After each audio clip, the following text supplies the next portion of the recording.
Hello, and welcome to Cover Letters, Resumes, and CVs webinar. My name is Therese Coleman, and I am an Alumni Engagement Officer here at the University of Saskatchewan in the College of Arts and Science. I am joined by my colleagues Don Warner and Brock Edko from USask Student Employment and Career Center. We are speaking to you today from Treaty 6 territory on the homeland of the Métis. We pay our respect to the First Nations and Métis ancestors of this place and reaffirm our relationships with one another. We would like to welcome all of you, our alumni, students, and friends from whatever treaty territory or land you are joining us from. Thank you for joining us today. Although we are unable to gather in person, it is great to have this online opportunity to connect and learn with you. Today's presenter, Don Warner, received her degree in sociology from USask College of Arts and Science and holds an ontological coaching certificate from the Newfield Institute. She has a passion for supporting and advising students and alumni as they transition in their careers. Thank you for sharing your wealth of knowledge with us today, Don. For this webinar, Don will give a 30-minute presentation. This will be followed by a 30-minute Q&A opportunity. You will see in the bottom you have a Q&A chat box. You can ask your questions there. We will not be utilizing the chat function today. If you have a question you would like to ask, please enter it into the Q&A box, and Brock, our moderator, will verbally submit it to Don to answer. And now we have a brief poll for you before we get started with the main presentation. So today we're just interested in learning a little bit about you and why you're here. So our first question is, are you a USask graduate or a current student? So if you could, I'll give you a few minutes to answer that, and then I will turn it over to Don.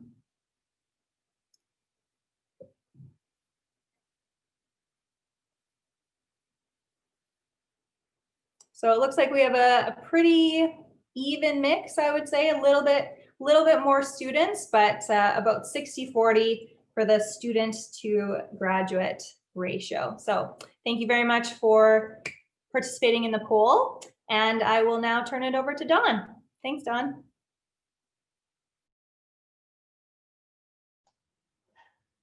Hi, welcome everybody. I am super thrilled to be gathering with you. I definitely would love to be doing this live and in person like all of us, but I'm super excited that so many of you have taken the time over, I guess, dinner time to connect in with us. So hopefully you're going to find this really invaluable information, and we'll just dive right in. So today, as Therese spoke about, we're going to be focusing on job search documents, which is your resume, your cover letter, and we'll go into a little bit about CVs, and I'll deep dive into whichever way you want. So I'm going to actually ask Therese to put up another poll, because I just want to gauge from all of you what it is you want to kind of focus on. If it is more so the cover letter, resume, a little less on the CV. It tends to be cover letter, resume, but I just want to make sure and read the audience that I'm kind of leaning in the direction that you want. So take a couple of minutes, select, and then that'll help gauge where we kind of put the focus.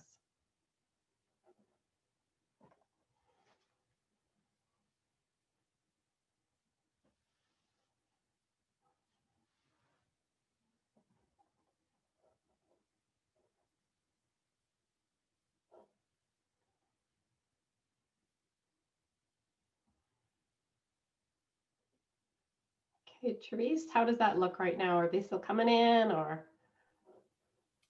Yeah, it looks about, we got a lot of interest in all of the above. So okay, they're interested in everything we've listed.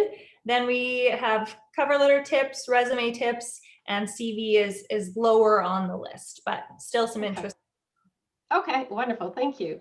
So it probably breaks down the way that I was likely going to run through this, so let's get started. So the first is at the end of our time together, and maybe I'll just take a step back. What we're going to do is about 30 minutes at the most is you're going to listen to me. Hopefully we'll get it into about 20 minutes, and then Brock's going to come on, and my colleague, we're going to answer your questions and answers. So that's the part where we can dive a little bit more specifically into making sure your answers are done and completed today. So by the end of our session today, my hope and desire is that you understand what a cover letter is, past the point of just being that document on the front of a document, but how to actually write one that is going to get your point across and help you get that interview. As well, we'll go into a resume and different formats so you can kind of see which one might work better for you, and really a good idea of how you can go back and evaluate the one you have now, or how to begin to build your foundational one. And then the CV, we'll go into that a little bit. For those of you that's your number one choice, I probably will redirect you to another one of our talks or coming in for an appointment with us. But I'm going to share the difference, because I know in North America, a resume and CV, sometimes the terms are used interchangeably, but yet they mean different things in North America versus the rest of the world. So we'll dive into that a little bit more. So, and then let's see. So we're going to start out with this stat. So curious if you knew that a recruiter, the first glance, when they look at your documents that you spent hours putting together, they do it in about 6 seconds. 6 to 8 seconds is kind of the stat out there. So you need to make sure that your format, the words you're using is all set up so they can do a quick scan and they aren't missing anything. And once they've looked at thousands and hundreds of resumes, it really is easy for them if you put together a beautifully well-formatted, well-articulated document. They can see all the stuff that they need to see on that first glance. So today and at the end of it, you're going to have the tools and the means to be able to do that. So I'm really so glad that you are here, because there is a bit of a trick to it. So before you run out and kind of just start writing that resume or CV, you need to take a step back. So this is that prep time. So this is really taking back into understanding yourself and taking inventory of what your skills are, what your abilities, interests, life experiences are, those transferable skills, because we all have them.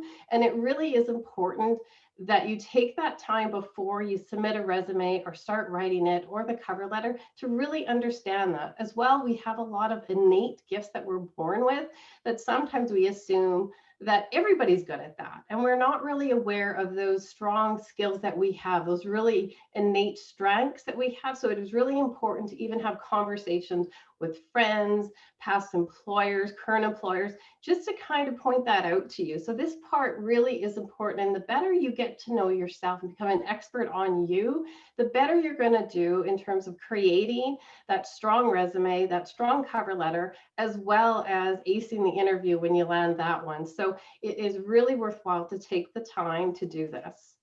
So the other thing, once you kind of really evaluated and did the in-depth research on yourself and your skills, is now going into researching the industry and the employer.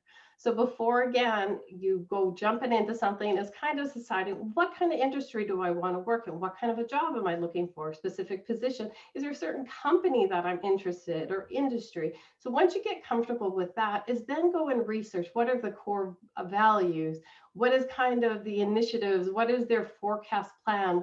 Is there, like we have the 2025 plan for the university? Well, every company does have their forecasts, what their goals and intentions are. And the more you understand what they are and see if you're in alignment with that, that again is really going to help to direct you to which position and which organization is a better fit with you. And that's going to again help you in terms of writing that resume, as well as the cover letter. So you want to go through the company websites, look on their social media, even follow them would be a great idea. With the company website, I would really suggest you look at the About Me section, look at their mission, vision, value page, see if you can actually find their budget of forecasts. If it is a publicly traded company or government, you'll be able to find that. As well as look at their news page, because then you can look at the innovations, like what articles, have they had awards, have they had court challenges, any of that kind of stuff. You can kind of get a sense of the current events of what's going on in their culture and environment. So that is really important to do before you sit down and send that resume in, or even before you even get into the cover letter. So you really want, oh yeah? Can I just pop in for a second? Sure, absolutely. PowerPoint presentation. Are we supposed to be seeing it now? Yes. Okay. Did I not do something right? That you're sharing your screen? Hang on, maybe I'm not. Sorry, guys. No worries. Just wanted to make sure we're getting the full meal deal here. That way you're just seeing me. That's not okay. We need to see some of the other stuff. Okay, hang on. Thanks, Therese. Let's see. Now are we good? Are you seeing? Looks great. Yeah, we can see Okay, that. perfect. Sorry about that. Oh, sorry, I didn't want to go to the beginning. There we go.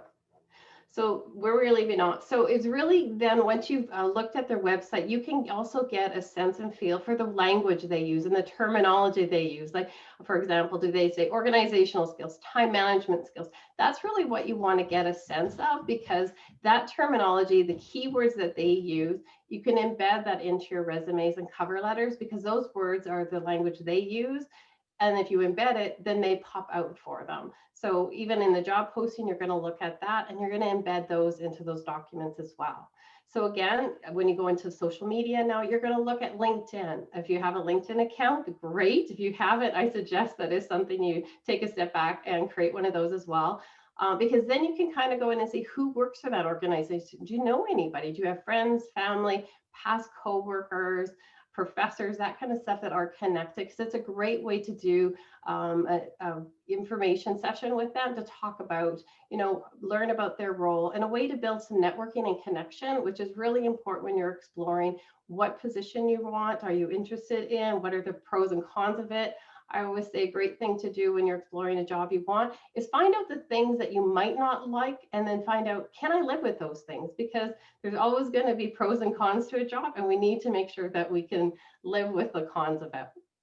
So the other thing employers will ask you that I want you to answer in your cover letter is, why do you want to work for our organization? What is it about our company that has taken the time to apply for this position? Because they understand it takes a lot of hours to do your job search documents specifically for them. So you want to make sure that you are answering that question through your cover letter, as well as weaving it into your resume. Okay, we'll go to next slide.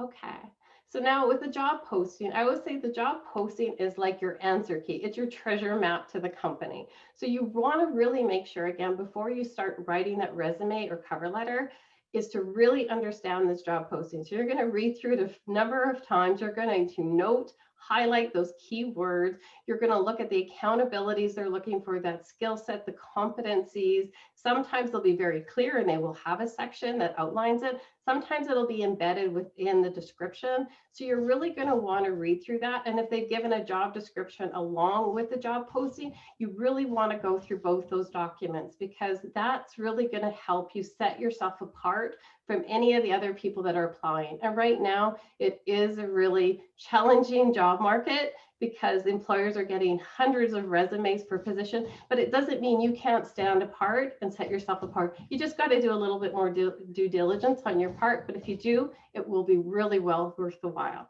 So here's where they said, you're going to look at skills, competencies, abilities, because we're going to highlight those characteristics, personality traits, your education, all of that's going to go into your resume, and you're going to weave it through your cover letter.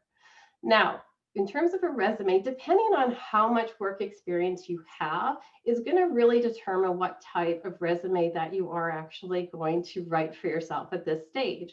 So the most common and traditional one is the chronology one. So this one is definitely the favor with the employers, because it really is going to take you from where you start with most relevant experience and work your way backwards to your past experience. It's highlighting, as you can see, your qualifications, the detailed work experience, and you want to make it relevant. So you want to pull out those skill sets again from the job posting and the organization research, what is most relevant to them, and you want to be embedding in that. The functional one is more where, when you don't have a lot of work experience that's relevant to the position, that you're going to focus more on a skill set, and you're going to discuss that, and you're going to pull that in from your volunteer experience, from your educational experience. I'll be honest, this is probably the least favorite of a hiring manager, because they do like to follow the chronology to see kind of what you've been doing. Even if you've been going to school, what they're going to be looking for. Have you been volunteering? Have you been working along with your education? Because right now, one of the big things employers are looking for, because there are so many competing interests, that we're doing more tasks at a time is to see what's your time management. Can you do going to university with volunteering or working? They want to see that you're able to multitask in that regard. So that's where the chronology is more of the favorite. If you're not, you can go with a functional resume, but honestly, where I would probably go and becoming more popular is the combination resume. So the combination resume is where you do have the experience and you do have the skills, where this way you can identify them. So you're blending a lot of the way to show your skills, competencies, along with still holding that chronology of your work history plan. And so this one definitely is becoming the more popular one because it shows and allows you to showcase your transferable skills a lot more easily. So now when we go into format, there's definitely a lot of formats out there, and there's some that definitely are wonderful looking. They've got pictures, they've got all graphics, that kind of stuff. What a recruiter and hiring manager are looking for, keeping in mind, they're looking at it in 6 seconds or less, that they really want you to keep it simple and basic. They want to get the information and they need to get to know you as quickly as they can because they have hundreds of resumes to be going through. So what you're going to look at is starting with your name at the top, bold, basic information. Don't need mailing addresses because nobody's emailing or no one's using mail streets anymore. It's all email, LinkedIn, phone. So definitely just save the space, keep it simple. Education could be at the top. Above that, I would put your highlights of skills section would be at the top. Go into education because that highlights of skills section, what it allows you to do is once you've done the research around the job posting, what they're looking for, you have lots of skills, lots of qualifications, but you want to take your top 3 to 5 and put them at the top based on that job, because then that's going to pop out. So you're going to look at what are those achievements that I've got. So you want to qualify and quantify the skills, competencies, work experience that you have that's relevant to that position. Then you're going to go into your education, you're going to bold, like on here, you've got your degree is bold at the top, and then underneath, where did you get it from? Because again, when it's bolded, your eye will draw to that right away. So make sure that you don't overbold. You want to bold it so you can guide their eye to a certain place, and then when they're interested, then they'll drop down and continue reading. So that's again why you're going to put stuff in bullet point form rather than paragraph form, because it's really hard to read a paragraph in 6 seconds, and what's going to happen is they're not going to read it. So they're going to skim over it and they're going to miss vital information on you. So you want to make it bold points with action words at the beginning. So effective, adaptable, collaborative, because those words will pop out again. Those are key words that they're going to be looking for. And so that's why you want to start it with those keywords. You don't use like first tense, like I did this or here. You just start back to that action word. Then you're going to go down into your relevant work experience. It can be for professional work experience. There's different headers and stuff that you can use as well, and I'll share those with you. You're going to try and keep your resume to 2 pages. I know sometimes it's a little difficult to do because we have so many skills and qualifications that we want to share. However, it really is important that you are succinct. It is up to you to really work it and hone it down to those 2 pages. But I would encourage you, if you have other information like highlights of qualifications, you'll probably end up with 30 or 40 points. Put them in a separate document. Don't put them away, because I always say that's like the Lego block section. So you just kind of change those up based on the job posting and the qualifications that they're wanting you to highlight. So that's important for you to remember that. The other thing is your tense. If you're not currently employed or doing something, make sure you're using past tense and not present tense. That's another example that we see quite often on errors on resumes that come in. We're using present tense. So you really want to be mindful of that. And then again, all your dates should be on the right-hand side, because then that again allows the employer to quickly scan the time, where you're working, what you're presently doing. Are you presently going to school? Are you presently employed? Or if everything's past tense, then they know that you're not employed right now and that you'd be ready to work with them sooner than later. So those are a couple of tips. Now, in terms of the headings that I talked about, you can change them up a bit based on even what they're asking the job posting. Are they asking for education, academic credentials? You want to those you can change, use their words, use their topics. So are they asking for a summary of skills? Highlighted qualifications. You could interchange those. Work experience can be professional experience, can employment experience. whatever works for you. But I also say, look at the job posting and the company culture, and then see what would fit. Same thing with volunteer experience, community involvement, community service. What is that company use? What do they use on their website? Do they do volunteer? Do they do community service? Mirror that, because again, you're using their language and it's going to stand out to them. University involvement, campus activities, scholarships and awards don't necessarily go onto a resume. They're a great places to put them onto LinkedIn. Along with extracurricular activities, you can put interests onto your your resume. However, just be mindful that they're a cross section of what you do, so that if you're applying for a job where they need you to be extroverted and all of your hobbies or interests are all introverted, that might, lead them to believe that you're more introverted and wouldn't be able to do the job. Hopefully they wouldn't use that bias, but it can happen, because that's the other thing, is there's subjectivity behind a manager and what they perceive. So this is where you just need to use that balance and mindfulness of what information are you giving and kind of what's that message that they're getting from it. You can definitely put on any professional development training that you have. Really wouldn't put, again, the memberships, professional associations on there unless they are relevant to the position and they've asked for them. However, again, great place to put extra ones like that is on your LinkedIn profile. So references, definitely you're going to need those. What industry standard is 3 references?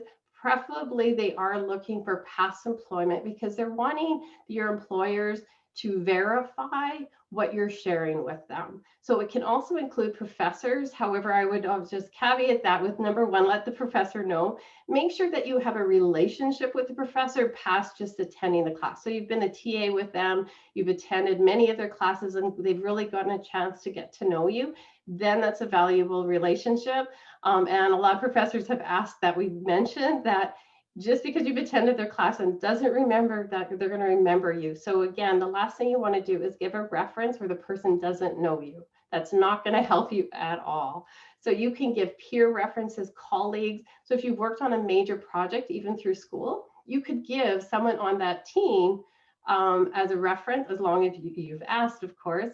But if you know that they would be someone to advocate for you, to share how you interacted, that's definitely acceptable, as well as volunteer experience, any of those things that you can think of where people can really validate and confirm and verify your skills and aptitude to work. Those are great references. And I would just ask you and remind you that references, if you're putting them on a document, you let them know that you're applying for positions, a heads up. You make sure that the information that you have is most current and accurate, and that they're going to be available for a potential employer to get a hold of them, that they're not going to be away on vacation and unavailable. That's information that you need to know ahead of time, so you can proactively share that with any of your employers. The other option you can, if they're not asking for references, is you can actually put references upon request. And then when you get an interview, make sure then you have 1 page to submit, and as well then let your references know that you're being interviewed. And then at that point, after the interview, I highly recommend that you share your cover letter, your resume, and the job posting with them so they can support you.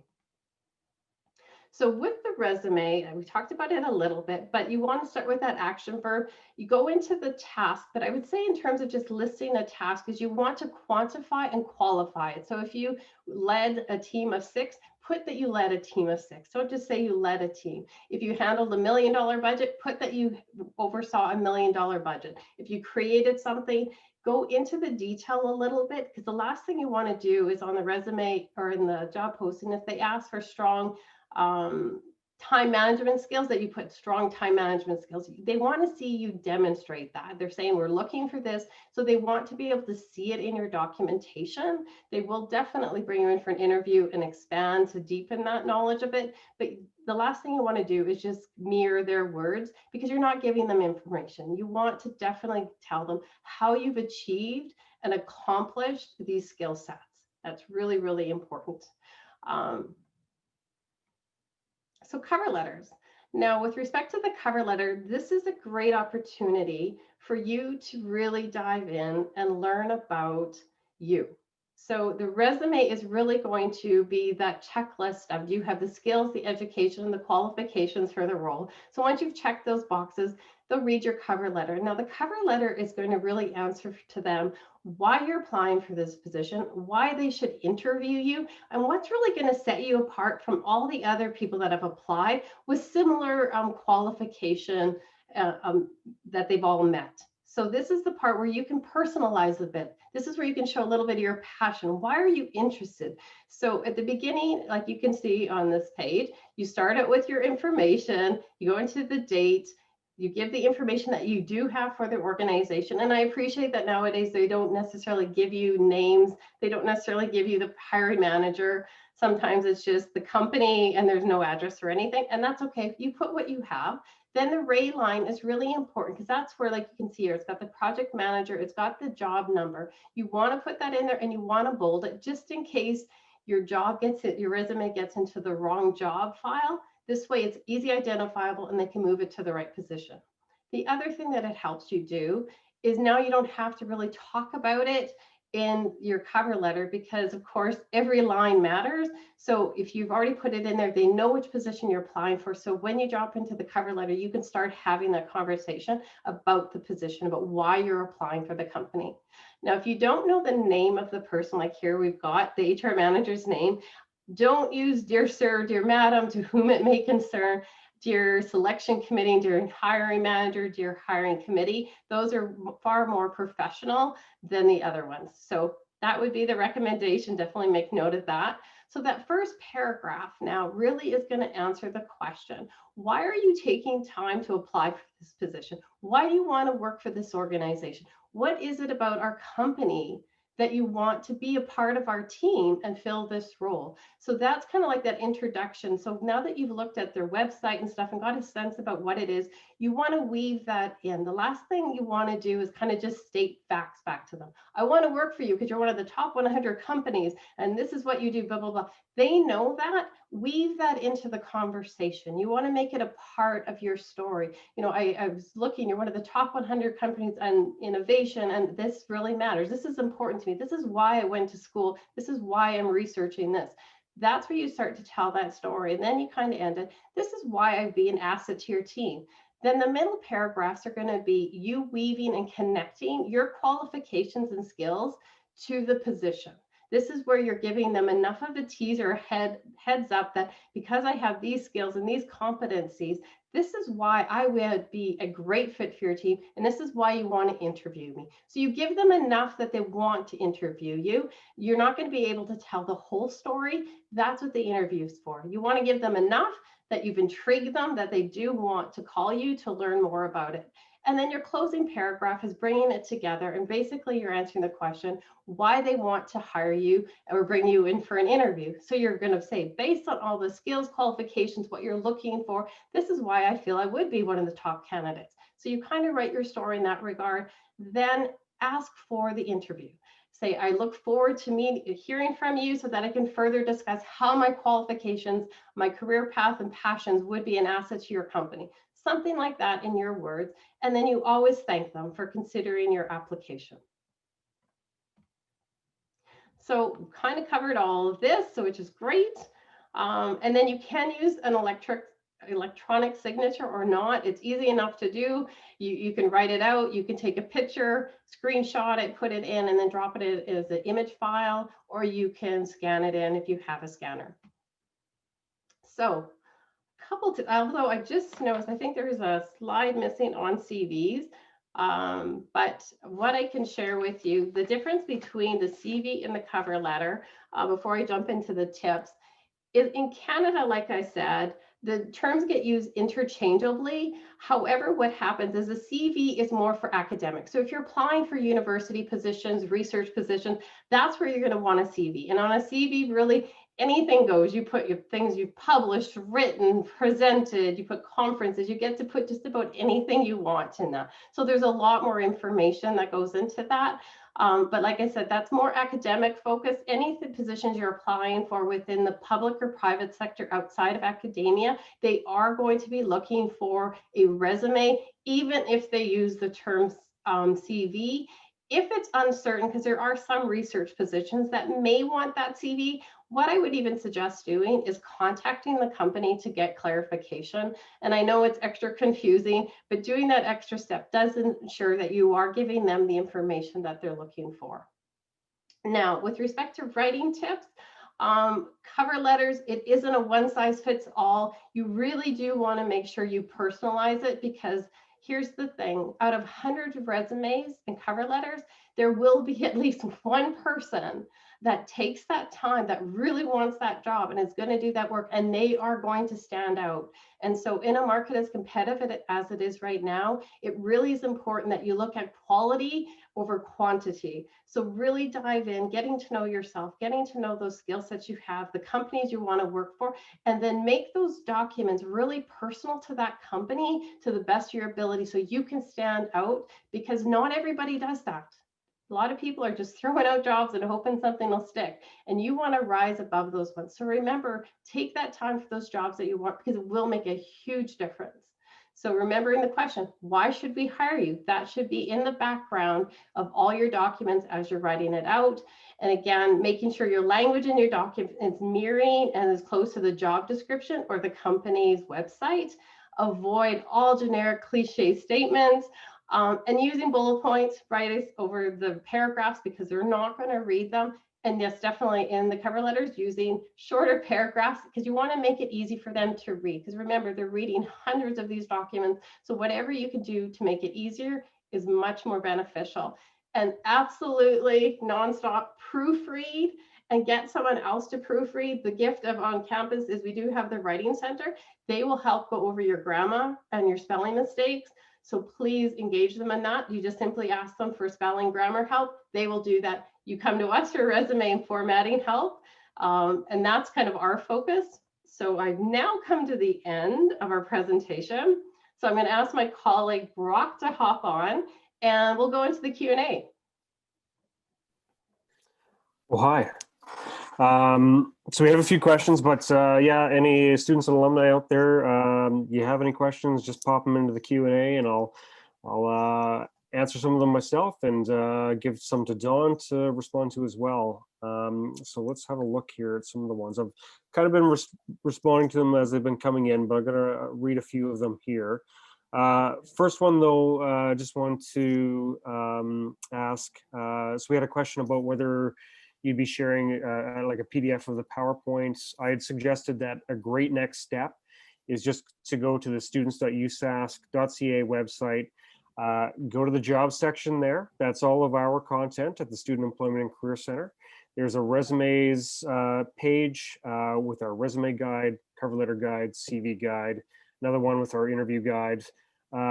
It's a great next step to kind of dig in a little bit deeper on a lot of the things that Dawn's been talking about here.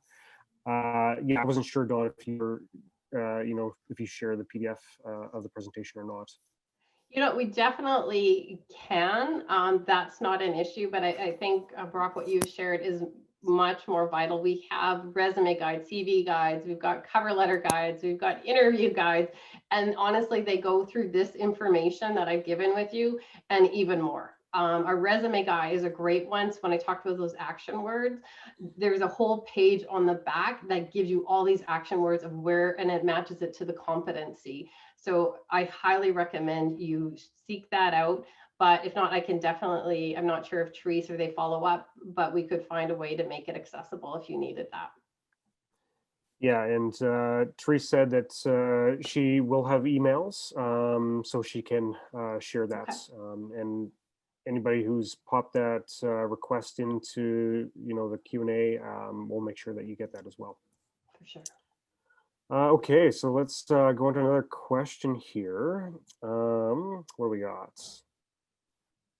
What would you suggest to this question, Dawn? So how would you go about using a current employer as a reference if you are applying to other jobs? How would you approach that conversation with your current employer? That is a really interesting question. And honestly, there's not a one fits question or answer for that, because it really is going to depend on your relationship with that employer. So what I would always suggest is that you use past employers.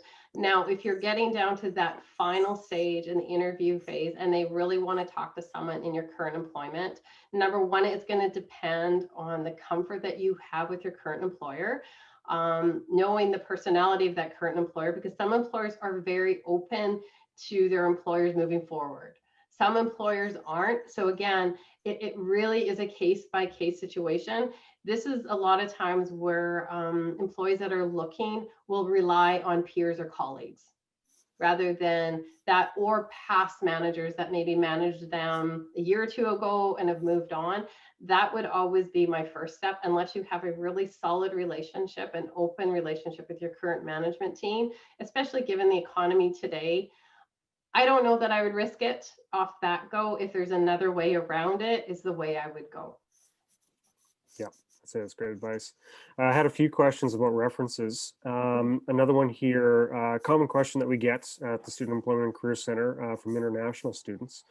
How can I manage my references if my previous employers are from other countries and don't speak English? That's tricky.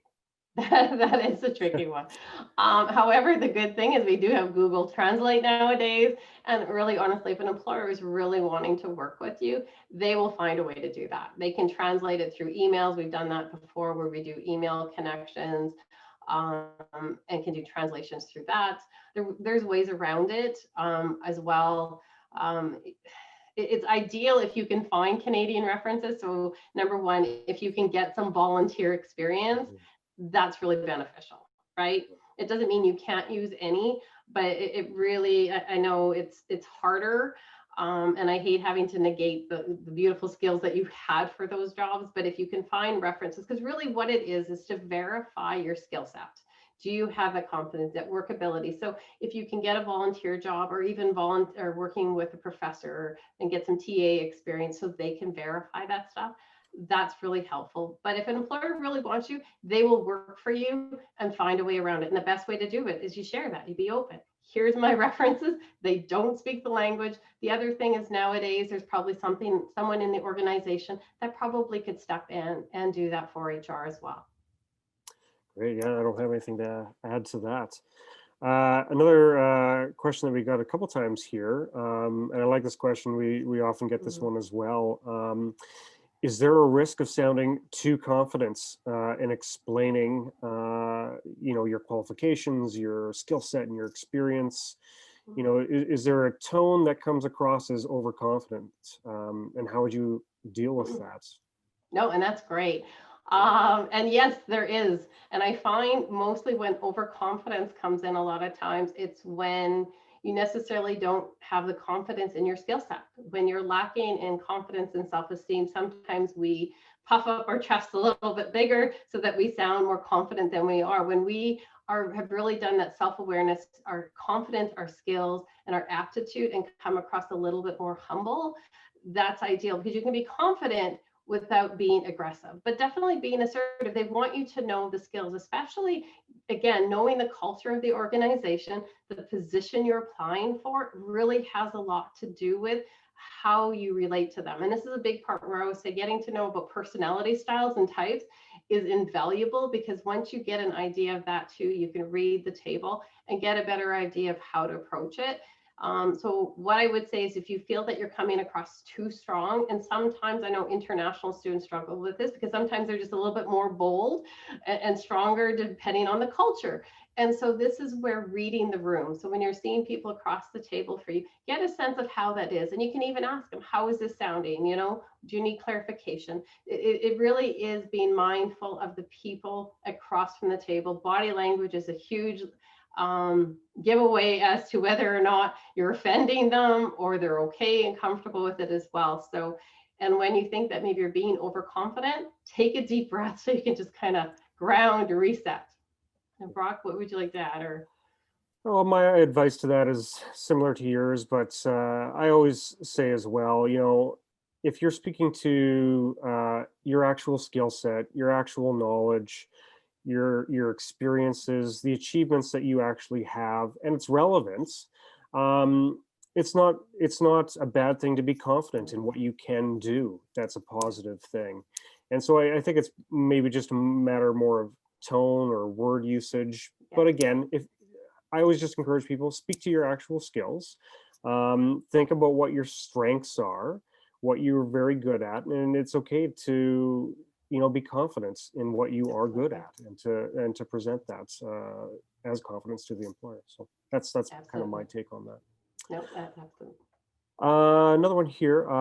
So when applying to an academic program, do you recommend using a CV over a resume if you do not have any standout academic points? So maybe you don't have, that research experience or the publications.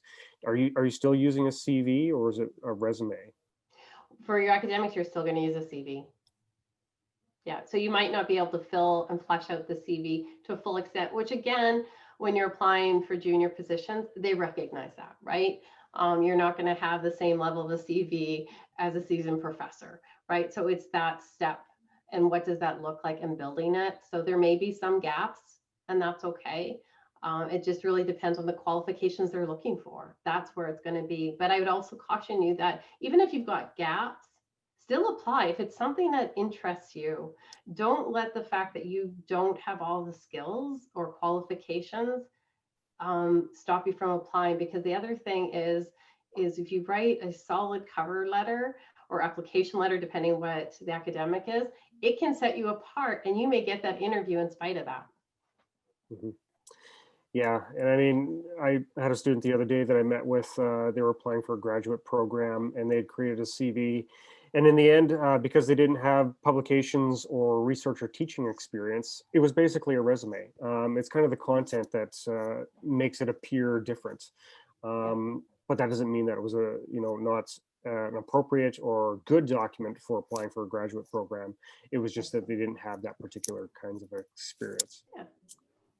Another question here. This is about the kind of the formatting that you would use, and specifically about, is a simple visual design preferable to some of those templates that you might find out there, some of the fancier ones, some that might be on Canva or maybe in Words. What's your thoughts on formatting and visual look of a resume? Aesthetically, I know there's some that look incredible and you're just tempted to use them.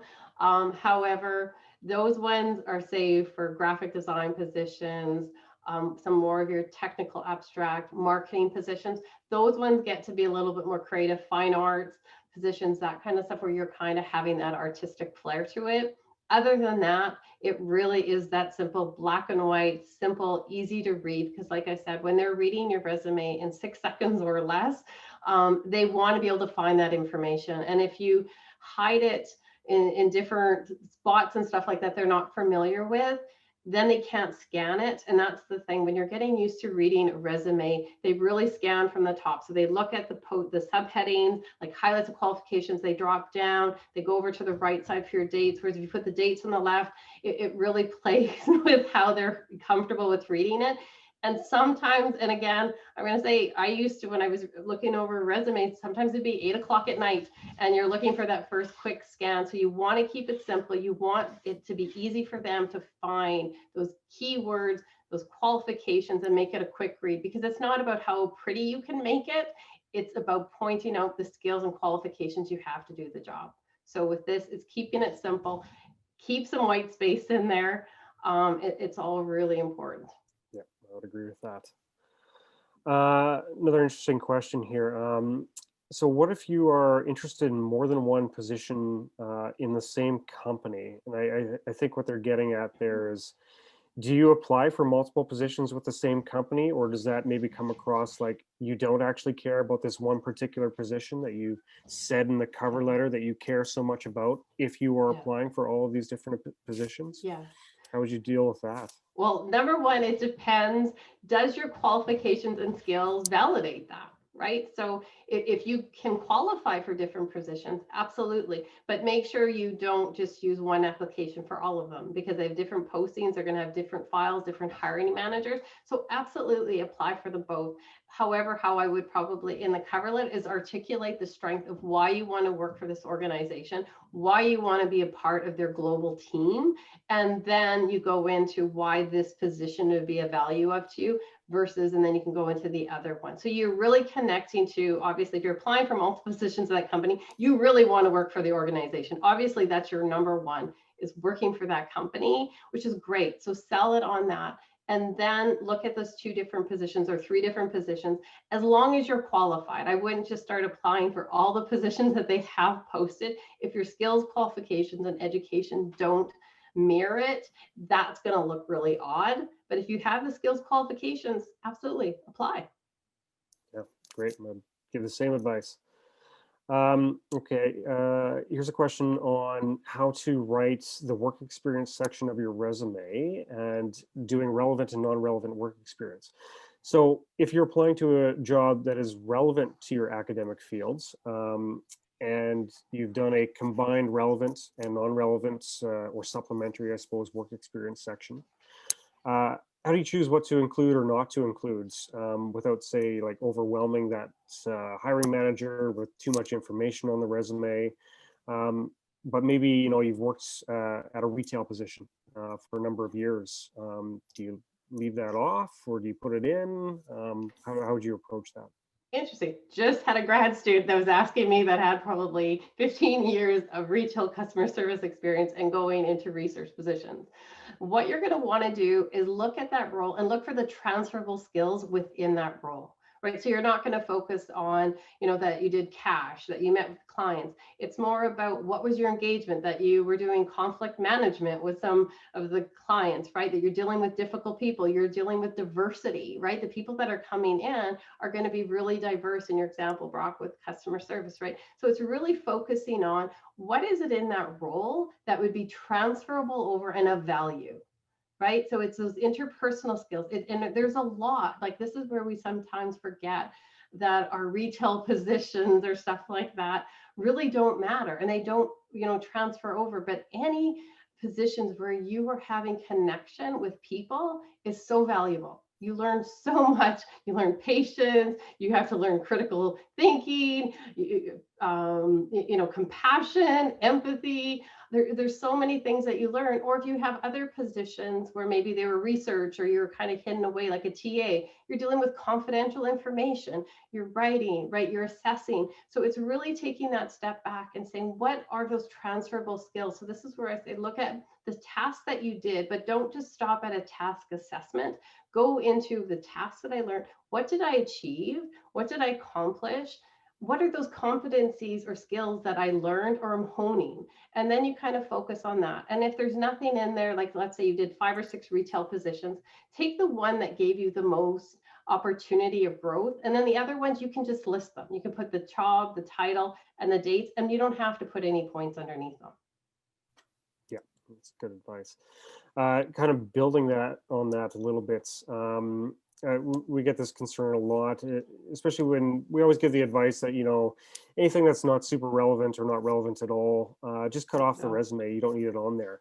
But then a lot of people have concerns about the gaps that might then appear to be there and how to address those gaps. And sometimes those gaps, it was, you know, working 15 years at a job that was like a retail position, but it's not at all relevant.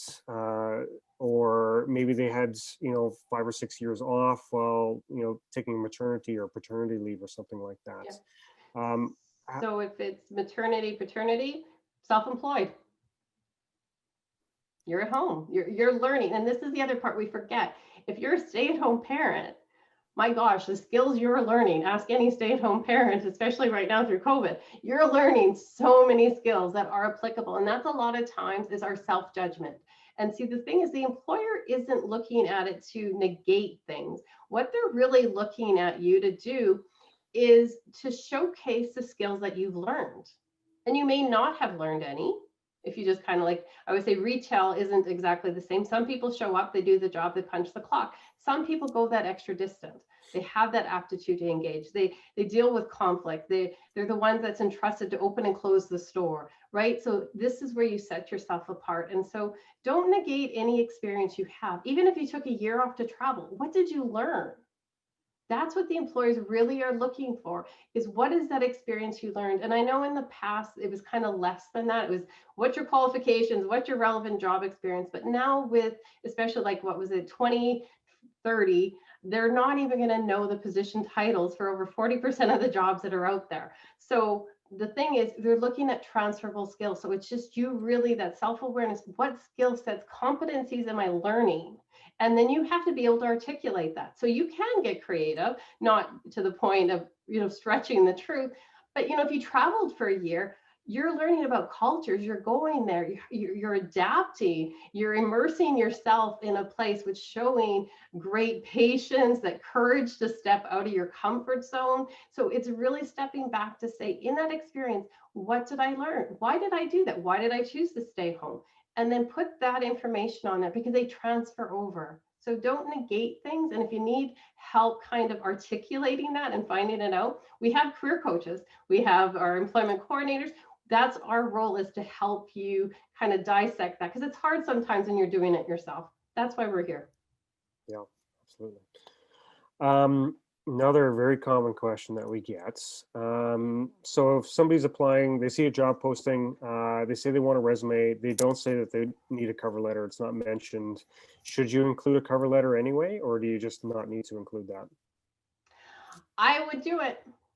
Because what a properly written cover letter gives you the opportunity, like I talked about, is connect you to the position, to the company, and it gets you to be able to put a personal touch to it and show your passion and stuff. And the way I look at it, so they don't have to read it. So whether or not you write a cover letter professional to attach it, or you submit, if you're submitting through an email, whatever that looks like, you want to take that opportunity to really weave your story and connect your career path and connect yourself to that position, and really answering that question, why they want to hire you, why they need you on to be on their team. With your resume, that's not the job of your resume. It's to highlight your qualifications, your skills, your competency. Your cover letter, your email reply, that's really where you connect all the dots, and you really do want to answer that question. This is why you are going to miss out if you don't interview me.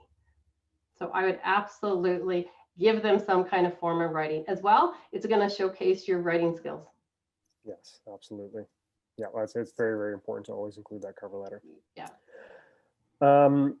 So we do a lot of connecting with employers in our job, talking to them about what they're looking for in students, skill sets, education, all that sort of thing. We've done surveys in the past about skill sets that employers value. From your experience, Dawn, what are the top skills that employers are generally looking for? Well, aside from the technical skills that they require for the specific role, they're looking for those interpersonal skills, those soft skills, human literacy skills, the transferable skills. So it's your critical thinking, it's your data tech savviness. That is so, your computer literacy is so huge. They're looking at your written, verbal communication skills. Now it's going to be your internet virtual reality skills will be a part and parcel of that. They're looking at your how you're interacting with cultural diversity is really a huge one. Adaptability, resiliency is a huge one that I know after COVID is really stepped up. So there's so many lists.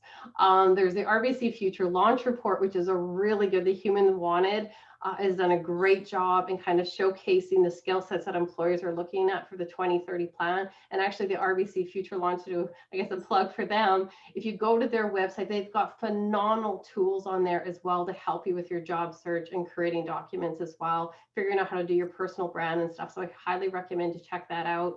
I just posted on my LinkedIn profile probably a few hours ago another forum report that was done on top 50 skills I think that employers are looking for, but all the top skills really are consistently are those human literacy skills, accountability, initiative, collaboration, leadership. So again, this is why it's so important. Even if you have a McDonald's job that you did for 10 years, you learn invaluable skill sets that are transferable, because when you go into the work world, you're working on teams, you're working with other people. So it's really important that you don't shorten yourself and not put that information into your resume.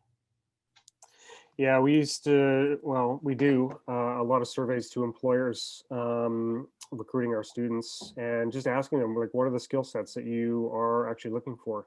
in your candidates. And we ask it across industry, all kinds of varied employers, and it's consistent year after year that, you know, things like professionalism and work ethic, it's like 95% say that that's essential for what they're looking for.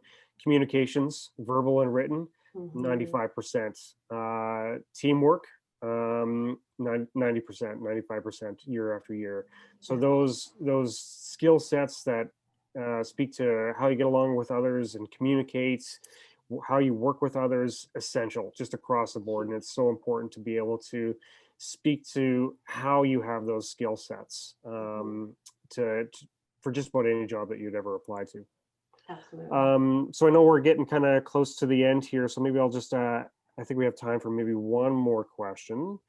Another common one, you know, especially for, you know, new undergraduate students, you know, maybe their first, second year, they're still listing their high school education and maybe some of their high school experience or achievements on their resume. Do you continue to do that, or is there a certain point where you start to remove some of that information from high school? There will be a point, but again, in some ways it's case by case, because depending what you did in high school, if there's relevant, absolutely you can keep it on. When you get into your second year, hopefully you have taken on some volunteer experience, some summer jobs, so that you can showcase more your experience more recent and start to drop off the babysitting and some of those other things. And with your education, you don't need your high school. So definitely I would take off your high school where you graduated and stick with what you're taking currently.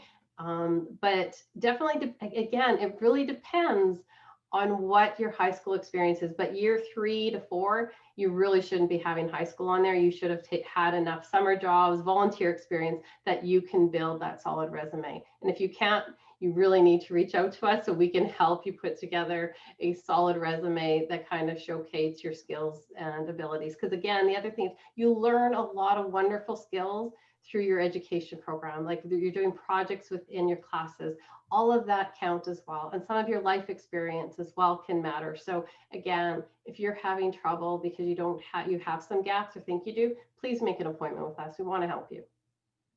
Yeah. Are we kind of needing to wrap it up here now? It's 6 o'clock, so I think probably we won't be able to get to all of these questions here, unfortunately, but I can definitely stick around and type out some responses here. We had one question at least here about tips for interviewing. I don't think we have, unfortunately, time to quite get into interviewing. That's a whole nother presentation, but again, just to point out, the students.usask.ca website, again, the job section there. There's an interview page with an interview guide with tons of really helpful tips on how to approach different kinds of interviews, different kinds of interview questions, as well as a number of sample questions that you can read through. You don't have to know how to answer all of those, but it can be really helpful just to scan through it and get a sense of the kinds of questions that employers might be asking you.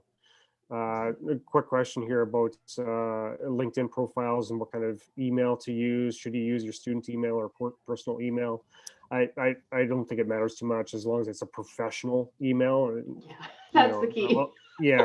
I'll leave that to you guys to interpret what that means. Just keep it professional, basically. Student emails are fine though. Yeah. And on that note, if I may, just the social media, they are Googling you. They are checking it. So if you haven't Googled yourself recently, you need to do that and make sure your privacy settings on your social media pages and stuff are at a level that isn't showing everything, because a lot isn't just pictures, it's the words and language you're using, because what employers look for is whatever as your casual talk with friends, that's what you're doing behind closed doors, and that leads to either poor culture or you're helping it. So and you'll never know if they don't interview you or hire you based on that. So please make sure your privacy settings on your social media are high enough that they're not seeing that. Yeah, so important. A couple more quick responses here. What are your thoughts on putting educational background lower down, not at the top of the resume? If it's a professional position that you're applying to and your education is relevant, you need it up there, put it up top. I suppose if it's not in any way relevant, it can move down a little bit on the resume, but that's kind of my thoughts on that one. I'd agree. is there a page where we can find the resume samples? Yeah, so just again, go to that Students at USask website, the resumes and cover letters page, check out the resume guide. There's an example of each of the types of resume that Dawn spoke to in the presentation. So that'll be really helpful for you to check that out. And then, yeah, maybe I'll just type out some responses to a couple of these other questions here, but maybe we should look at Yeah, wrapping wrap it it up now. Yeah, and to book appointments for the alumni too, CareerLink, it's all free. The services are all free. So please make sure that you book appointment with us through CareerLink. And yes, thank you. I guess back over to Therese. I don't have much more to say. Thank you everyone for attending this evening. We really appreciated your enthusiastic questions, and we will be hosting another jointly hosted webinar in February on where my arts and science degree can take me. So we will look forward to seeing you back for that. And we had lots of questions, so maybe we'll have to try and develop some more webinars in the future as well. So thank you very much for attending. Have a good evening.